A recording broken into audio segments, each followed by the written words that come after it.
कुमार आखिरकार बिहार में एनडीए टूट ही गया। लोक जनशक्ति पार्टी में बिहार में अकेले चुनाव लड़ने का फैसला किया। रामविलास पासवान के आवास पर हुई संसदीय बोर्ड की बैठक में यह तय किया गया।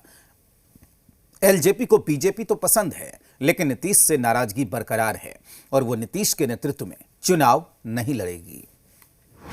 चुनाव से पहले एनडीए में बड़ी टूट। एलजेपी को अकेले रोशन करेंगे चिराग। नीतीश का नेतृत्व एलजेपी को नहीं मंजूर।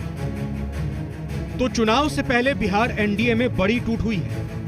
जी हां, एलजेपी ने एनडीए से अलग होने का फैसला किया है, क्योंकि बिहार विधानसभा चुनाव में उन्हें नीतीश का नेतृत्व मंजूर नहीं है। लेकिन बीजेपी की सरकार बनी तो साथ जरूर आएंगे।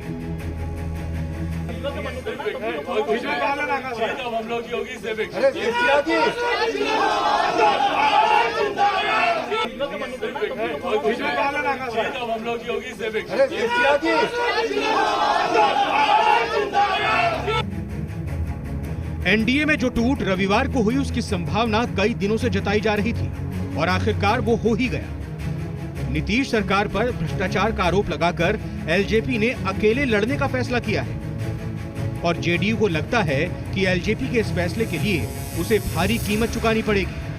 पर बीजेपी एलजेपी के फैसले पर संभल कर बोल रही है। जल्द उनकी हैसियत का पता चल जाएगा। बस 1 महीने की देर है। 10 नवंबर को चुनाव के जब परिणाम आएंगे तब पता चलेगा कि ये लोग कितने पानी में हैं।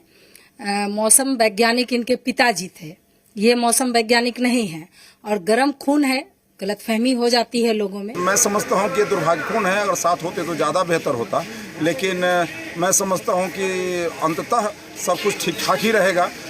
लेकिन मैं समझता हूं कि ये अच्छा नहीं हुआ बिहार के विकास। एलजेपी एक साथ 2 नाव की सवारी करने जा रही है, यानी बीजेपी से मोहब्बत और जेडीयू से नाराजगी।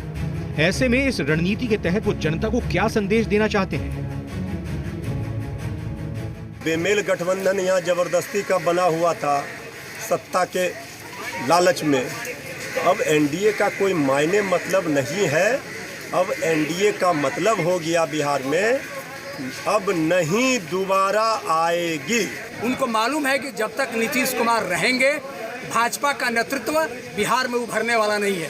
इसलिए ये इन्होंने फाइनल, अब इनको कुछ बन नहीं रहा था तो इन्होंने चिराग पासवान को आगे किया है और चिराग पासवान को आगे करके ये अपना उद्देश्य साध रहे हैं।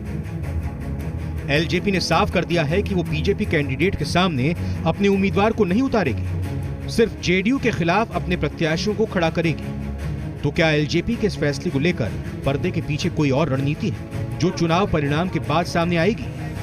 पटना से शैलेंद्र के साथ